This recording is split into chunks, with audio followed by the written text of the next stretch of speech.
Hi everyone. Excuse me. Welcome to Leisrealtalk. Wow, I lost my voice. Okay, I stay up until 2 o'clock in the morning to prepare for this program because I was deep into um, China's population crisis. So I'm here. Okay, well, let's get started. Excuse me. So we're all aware of China's population crisis and know that decades of the one child policy destroyed the country's fertility rate, and COVID-19 caused tremendous loss of life.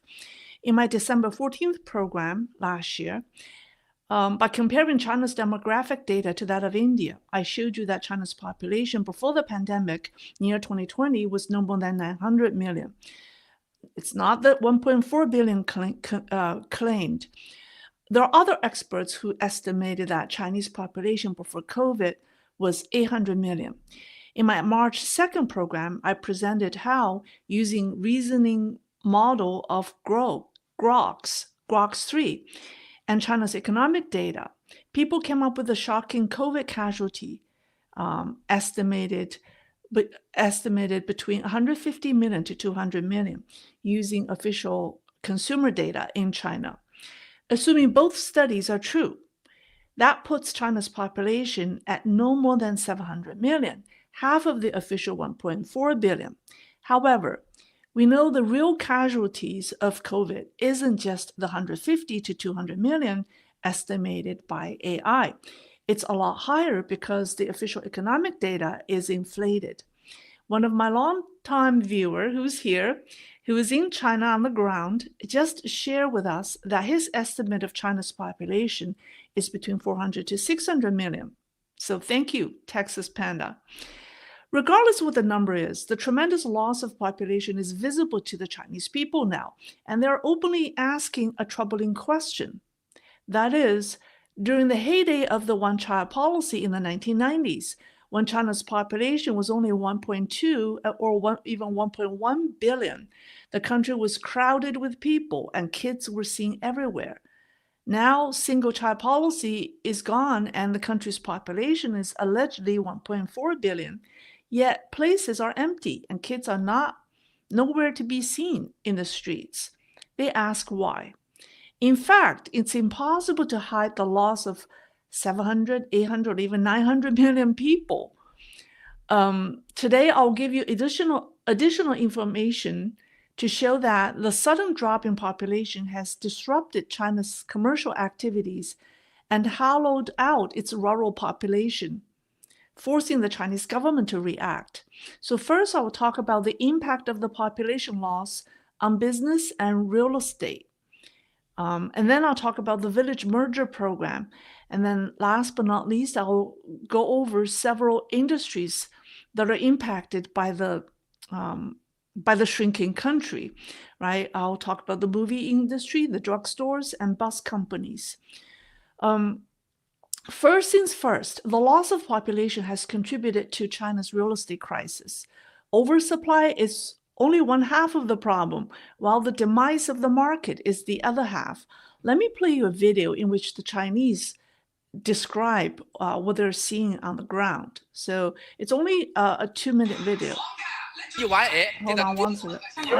Oh, wait a minute. I think I got the videos mixed up. Sorry. Let me start from the beginning. This gentleman speaks with a strong accent in Chinese. So if those of you who speak Mandarin but do not speak other dialects may have a hard time understand what he's saying. But I have the English subtitles. 房价能从1万2跌到900块钱。目前温度的鬼城是越来越多的。根据官方公布的消息哈，目前我国的空城呢有50多个，其中最值得一提的是河北的张家口。张家口有个华阳楼盘，房价从最高峰的时候1万2，已经跌到现在900块钱一个平方，跌幅是95%以上。100万多的房子现在也就抵几万块钱的，而且属于那种卖不都可的一种类型。从何况几万块钱一套个房子开始，中国的房地产泡沫就已经彻底崩盘的。给大家分享一下中国最大的鬼城啊，看看一栋楼住2户，那一栋楼也是住一户，这是把角的啊。这栋楼1户没有，那些楼有好多都是路灯映过去的啊。看看这路面有没有汽车？有一辆，半天过去1辆汽车啊。这就是真实的中国房地产的现状。鬼城啊，这才是嘉兴真正的鬼城呀！消防都快3、4年了啊，小区入住率现在连20%都没有，你们敢相信啊？价格倒是从最高峰的18000跌至现在的5、6千啊。小区还都是商品房啊，70年的产权，小区环境也做得还可以啊，人车分流的，而且还都是精装修的。旁边就是小学、幼儿园，还有中学啊，而且医院也就在附近啊，出了门口就是公交站啊，可以直接坐到火车站。真不知道为什么会跌成这样子。Okay, so now you see, these are the finished real estate properties. They're not the unfinished ones. I mean, there are good location, good amenities, and the prices have dropped because, I mean, think about it. In a community, if you live in a community with only 20% occupancy or even less, it does feel like a ghost city. So let me, as people abandon, if you think about it, as people abandon small cities, they move to large cities. And so that's why we didn't see signs of population loss in large cities initially. But as the situation continues, we will see it visibly as these severely under-occupied communities show. So let me play you a video to show what small businesses are saying on the ground. So let me play you another video. I think it's this one. 街上都没人，我们店里怎么可能有人？大中午的街道，除了几个老人和送外卖的，空空。 Sorry, the internet speed is slow. Okay, let me start. 说这街上一个人都没看见，这咋做生意啊？街上都没人，我们店里怎么可能有人？大中午的街道，除了几个老人和送外卖的，空空如也啊！这个年轻人中午吃饭也不出来买饭了。你看这街道哪有人啊？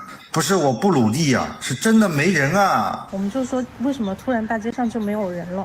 而且这个问题不在我身上，很多同行都有，各行各业都在说没人，批发的说没人，我们零售的也在说没人，餐饮的也是倒闭了一大片，就连就是卖大米的都在说这2年买大米的人都在下降。最近广州的街头冷清的有点不对劲，我不知道你们有没有发现，商场里面空荡荡的，街上也没有多少行人，就连平时热闹的餐馆都没有几个人排队，人都去哪里了？看这条街，比他妈狗舔的都有，星期六了都没人。我们在这里开了7、8年了，从去年开始就是这个样子。我们这一排实体店，大部分都感觉撑不下去了。这是杭州钱江世纪城 CBD 旁，离奥体中心莲花湾只有3公里。最近刷抖音，我看到好多小店的老板，什么早餐店、烧烤店，或者是那种卖锅盔的店主，都在讲同样的话题。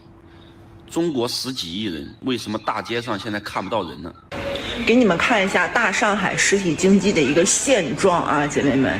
然后这是上海的七浦路，曾经一铺难求，到现在的无人问津啊，整个市场都在旺铺转让，旺铺转让，然后房租都不要啊，你只要进来交物业费就给你用啊，但是还是没有人租。你看，整个市场的出租率不超过10%。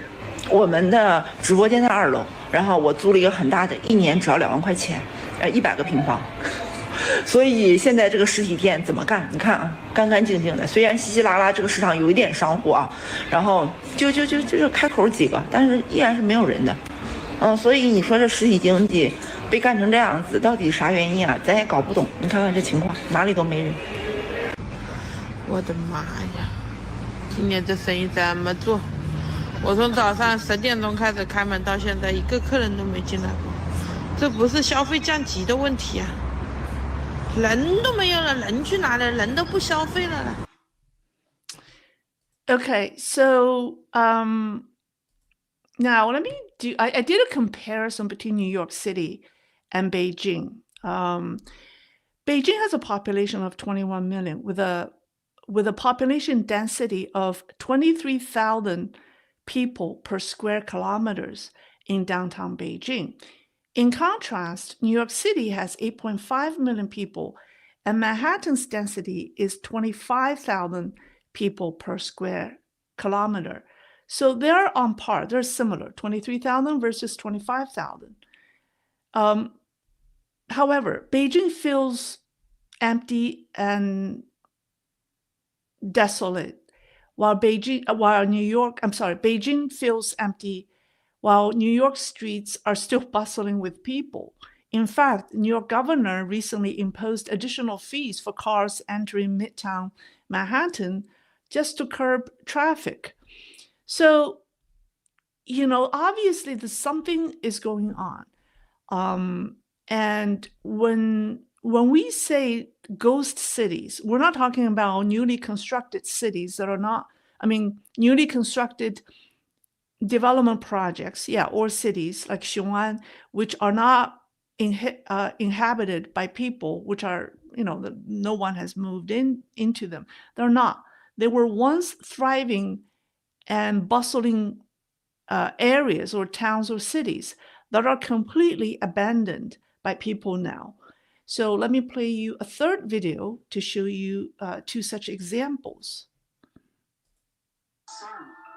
什么都没有，全部这些吃的、住的，这个地方是发生什么事儿吗？什么都没有，全部这些吃的、住的、超市都是关门闭缝的。哇，你看这儿，1、2、3、4、5、6、7、8层楼，包子铺、超市、药房，全都是关着门的，而且我没有看到一个人，关键是中医院，你看这医院里面。 都成这样了，好奇怪！赵氏东北赵氏开的面馆，赵氏都已经回东北了。有没有感觉这个城市就像人突然消失了一样？这个大城市一点人都没有，又没车又没人。哎，你们有没有发现啊？今年上海人越来越少了，而现在大把的房子租不出去，路上都冷清了不少。今年上海市中心的人连车都没有，你看，车都少。 这都是上海市中心，连路上都没有车。今年的人到哪？ Okay, so the rest of the video will show you some, the empty streets in Beijing, Shanghai, and Shenzhen. So as you can see that these are deserted cities that were once thriving and busy. People have left and the cities are abandoned. Even China's largest cities like Beijing and Shanghai and Shenzhen look empty. So China, let me now talk about what the Chinese government has or is doing to react to this. China conducted its last census in 2020, and the CCP probably has discovered the population loss and delayed the publishing of the demographic data until May 2021. And since then, I think the CCP is trying to figure out how to address this. And it has rolled out a program to first address the population loss in rural China. In January 2023, Beijing issued its policy paper that focused on agricultural rural areas and farmers. It's actually the first policy paper of the year. CCP's first policy paper of the year always addresses rural China. So in 2023's rural policy, there's something that attracted widespread attention because one of the policies is the consolidation of villages. The program continued in 2024, and the rationale is explained by Chinese media as the following. It says, to improve the living environment for rural residents and promote urban-rural integration, the central government has proposed merging and restructuring scattered villages. This would facilitate unified management, enhance collective identity, reduce the emergence of empty villages, and improve living conditions. And then go on to say, in many remote areas, some mountain villages consist of only a dozen households spread over vast distances. This scattered living arrangement makes village governance difficult. And by merging smaller villages into larger ones, infrastructure in healthcare, education, transportation, and agriculture can be better developed, leading to improved living standards, blah, blah, blah. So most people didn't realize the real intention of the village consolidation program. I think it is to address the drastic decline in rural population. And this year, Beijing cranked up the speed of this village merger program. One Sohu article gave the justification as the following. It says, due to rapid population decline, the government aims to promote urban-rural integration by replanning rural areas and conducting county and township-level restructuring to improve resource efficiency and economic value. It's long and wordy, but the most important words in that paragraph is due to rapid population decline. It is indeed to address the fast decline in population, and in this case, rural population. So on March 7th, a social media, a Douyin blogger from Sanmenxia, Henan province, reported that the province is conducting a pilot program for village-town mergers, where villages with fewer than 4,000 residents will be consolidated. So people reacted. People say, well, how many villages will be left in China with populations of over 4,000, right? The peasants are given financial incentives to relocate, but many are unwilling to do so. Some are heartbroken when they see their homes and villages being torn down. So there's a video. I think this is. 这个地方是发生什么事儿呢？我的房产里，我好心。河村变阵了啊！看着，开始拆迁了啊！马上就占了。地是一。 Yeah, I'm just going to mute it and play you. So you will see, here are some of the demolitions that already taken place in rural China. And some of the footage were taken by villagers who gathered outside their home or village centers, you know, panicking over the demolition of their place. So these are the footages taken from China. So the 2025 CCP plan includes 6-in-1 or 8 or 10-in-1 models, meaning they're consolidating 6 to 10 villages into one, meaning multiple small villages will be merged into larger ones. And houses will be rebuilt in a unified manner. However, the CCP also set several guidelines. That is, no moving to far away, remote, or unfamiliar places. And then buildings with cultural value will not be demolished, and houses with well-developed infrastructure will not be demolished. And people will be compensated either up to 2,000 renminbi per square meter, or they will be getting new housing that's on a one-to-one exchange. So if they have 100, or if they have 100 meter, 100 square meter house, now they will be given 100 square meter apartment or housing.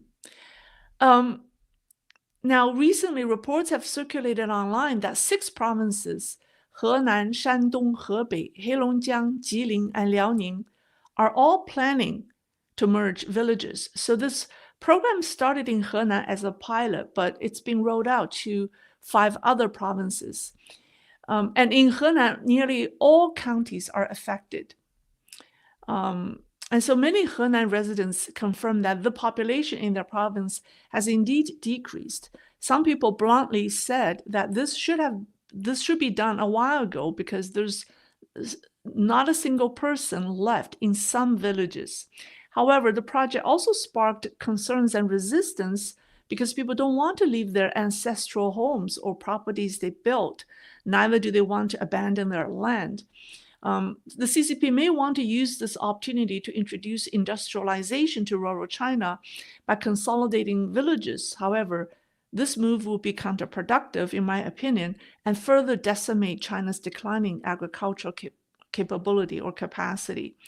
Other than rural China and the real estate sector, China's sudden loss of population during the pandemic is visible in several industries. The first is the movie industry. In economic downtimes, movie business usually is recession resistant because it's affordable and can meet the increased demand for escapism. However, China's movie theaters are struggling with the losses. Many are forced to shut down. Almost all cinemas in China operated at a loss last year. Okay, this is according to China's own media. More than 10 movie theater chains,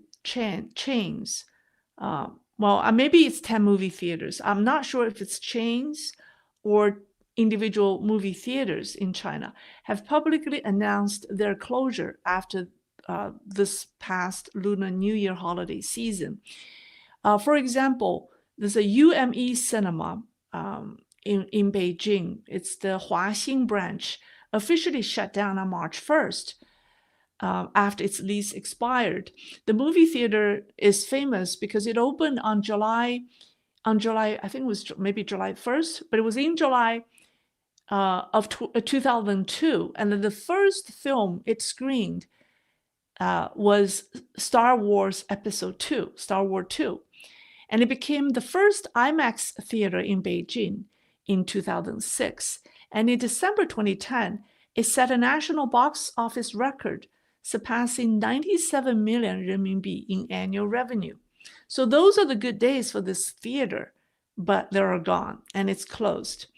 We're only 2 months into 2025.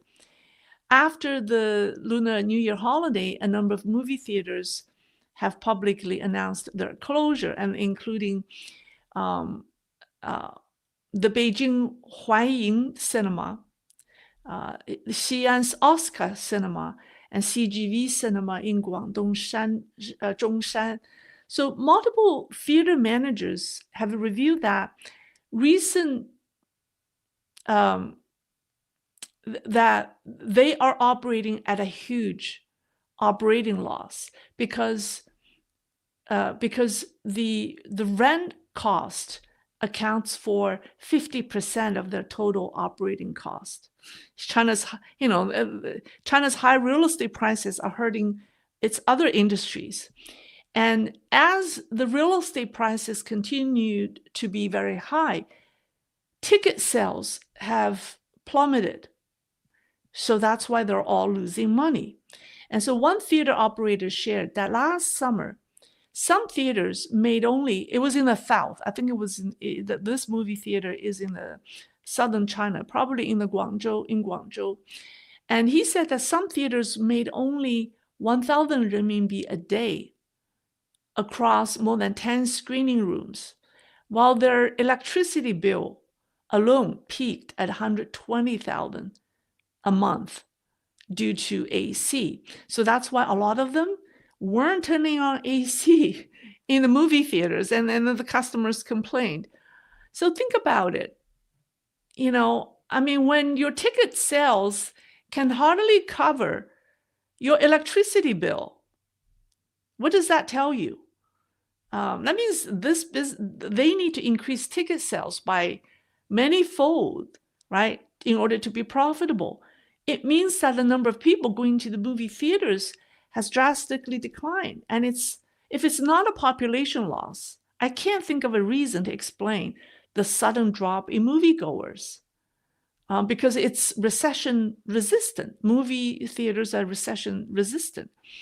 And another industry is China's pharmacy industry. According to Zhongkang Data, which is a professional data service provider specializing in China's pharmaceutical and healthcare industry. China has a large number of drugstores going bankrupt. The number of pharmacies surged from 400 in China. The number of pharmacies in China surged from 400,000 in 2010 to 660,000 in 2024, and approximately 39,000 retail pharmacies in China were shut down last year, meaning nearly 6% of China's drugstores were closed last year. That's an average of 107 store closing every day. And this, the platform, the data service provider said that they estimate the wave of pharmacy closure will continue in 2025, and it will accelerate. And they estimate that between 50,000, an additional 50 to 100,000 drugstores will shut down this year. So if you put the numbers together, that means China will shed close to 20% of its drugstores within 2 years. And on top of that, large pharmacy chains are also struggling with declining profits. On January 17th, Sinopharm Accord released its 2024 earning forecast, projecting a 52 to 65% decline in net profit. Guoda Pharmacy, a subsidiary of Sinopharm Accord, expects to write off 876 million to 1 billion renminbi in losses. And among China's 6 major publicly listed private pharmacy chains, 3 have already disclosed 2024 earnings, all reporting significant profit declines. Ranging, I'm just, for example, one, it's called 建智家 Pharmacy. Its net profit will decline 65 to 69%. Yixintang expect its net profit will decline 73 to 82%. And Shuyu Civilian Pharmacy expect to turn from a profit to a net loss of 120 million to 220 million renminbi. The chairman of LBX Pharmacy, his name is Xie Zilong, noted that before 2015, especially before 2010, every pharmacy was profitable, whether it was a small family-run shop or a national chain. However, he said now many pharmacies are struggling to survive. Now think about it. During a time when people are not getting healthier but sicker, when a country is shedding 20% of its drugstores in 2 years, and the surviving ones are losing money on a large scale, what does that tell you? I think the market is shrinking, right? The market is shrinking due to drastically declined population. Next, let me talk about the wave of bus terminals closing across China.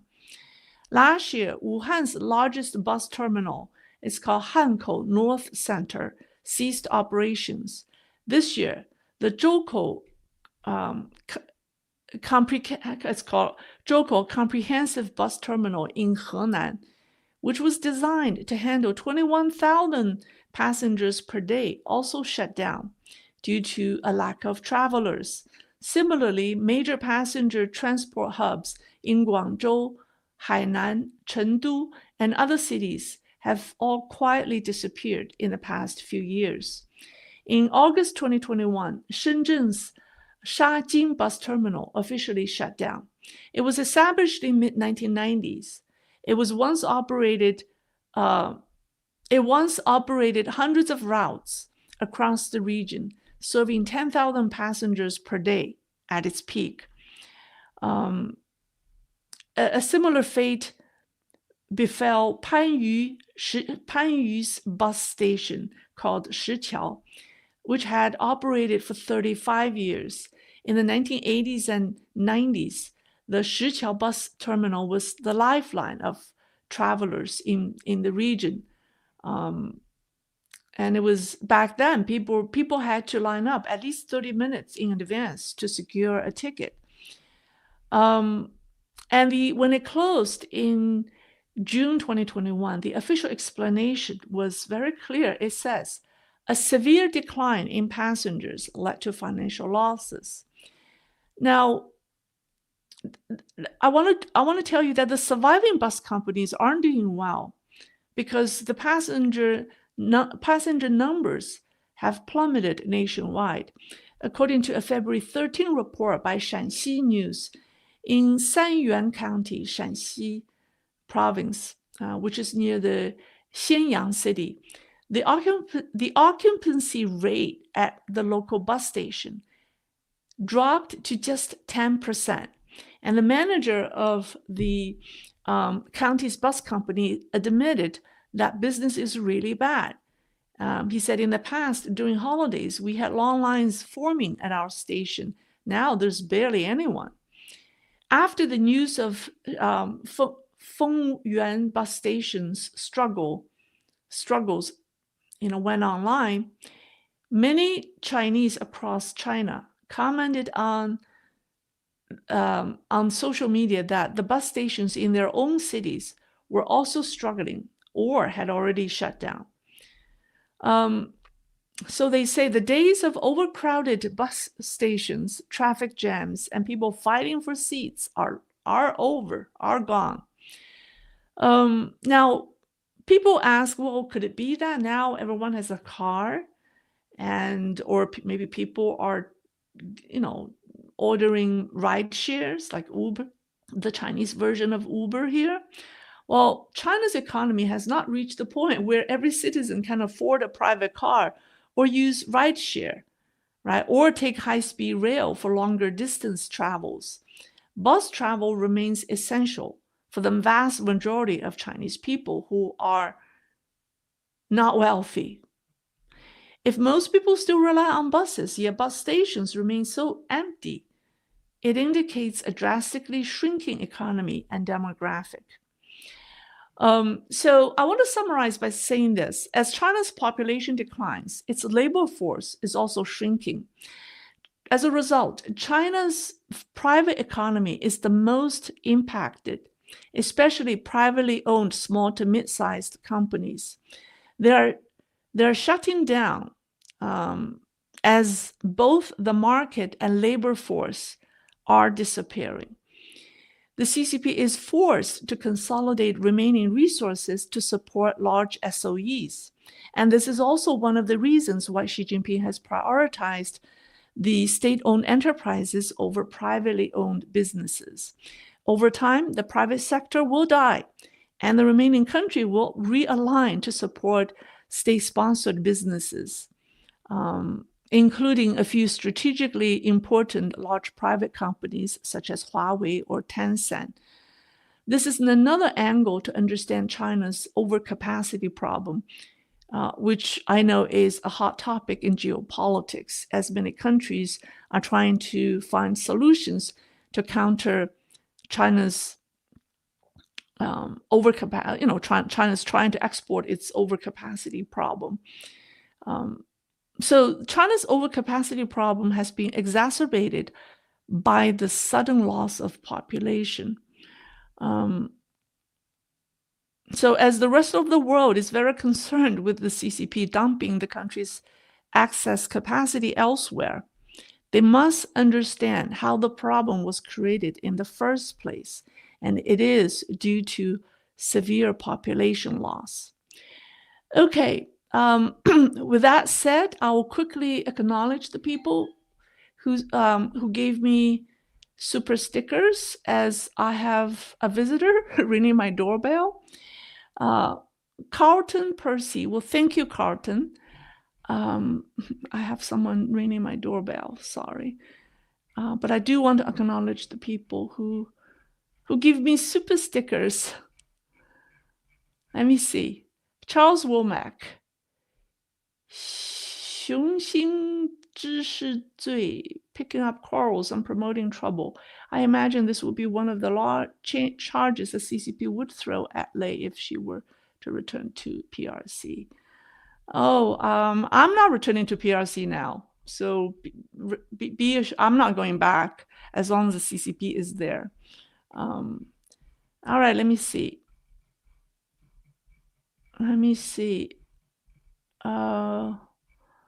But thank you, Charles. Thank you, Charles, for the concern and the super stickers. All right, that seems to be all. I thank you very much for, any other questions? 6 children policy now in China. Now high school students are encouraged to get married and have children. Could you imagine that?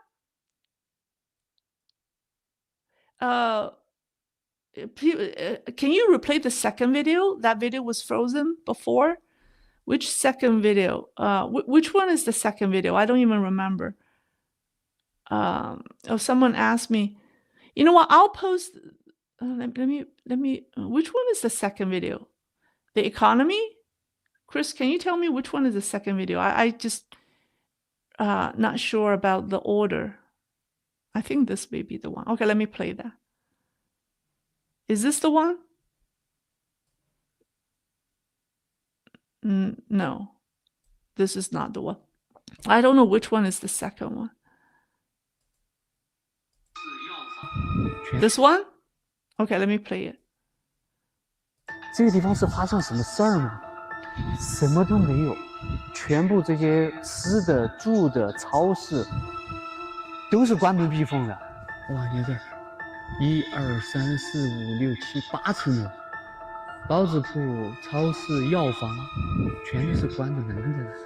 而且我没有看到一个人，关键是中医院，你看这个医院里面都成这样了，好奇怪。这赵氏东北赵氏开的面馆，赵氏都已经回东北了。Oh, the next one? Okay, hold on. 都没看见这。This one? No, not this one. This one. This one. Okay, I think this one. This is the one. Okay. 他这街上一个人都没看见，这咋做生意啊？街上都没人，我们店里怎么可能有人？大中午的街道，除了几个老人和送外卖的，空空如也啊！这个年轻人中午吃饭也不出来买饭了。你看这街道哪有人啊？不是我不努力啊，是真的没人啊！我们就说，为什么突然大街上就没有人了？而且这个问题不在我身上，很多同行都有，各行各业都在说没人，批发的说没人，我们零售的也在说没人，餐饮的也是倒闭了一大片，就连就是卖大米的都在说这2年买大米的人都在下降。最近广州的街头冷清的有点不对劲，不知道你们有没有发现，商场里面空荡荡的，街上也没有多少行人，就连平时热闹的餐馆都没有几个人排队，人都去哪里了？看这条街，比他妈狗舔的都有，星期六了都没人。我们在这里开了7、8年了，从去年开始就是这个样子。我们这一排实体店，大部分都感觉撑不下去了。这是杭州钱江世纪城 CBD 旁，离奥体中心莲花湾只有3公里。最近刷抖音，我看到好多小店的老板，什么早餐店、烧烤店，或者是那种卖锅盔的店主，都在讲同样的话题。中国10几亿人，为什么大街上现在看不到人呢？给你们看一下大上海实体经济的一个现状啊，姐妹们。然后这是上海的七浦路，曾经一铺难求，到现在的无人问津啊，整个市场都在旺铺转让，旺铺转让，然后房租都不要啊，你只要进来交物业费就给你用啊，但是还是没有人租。你看，整个市场的出租率不超过10%。我们的直播间在2楼，然后我租了一个很大的，1年只要2万块钱，100个平方。所以现在这个实体店怎么干？你看啊，干干净净的。虽然稀稀拉拉这个市场有一点商户啊，然后就开口几个，但是依然是没有人的。所以你说这实体经济被干成这样子，到底啥原因啊？咱也搞不懂。你看看这情况，哪里都没人。我的妈呀！今年这生意怎么做？我从早上10点钟开始开门，到现在一个客人都没进来过。这不是消费降级的问题啊，人都没有了，人去哪里？人都不消费了。 Okay, So everyone, I thank you for joining me. I seriously need to tend to my guests who are ringing my doorbell. I will post these videos on X, on social media. So if you haven't watched them, you can follow me there. I will try to answer your questions next time. I thank you very much for joining me, especially those who gave me super stickers. I will see you next week. Enjoy the rest of your weekend. Bye-bye.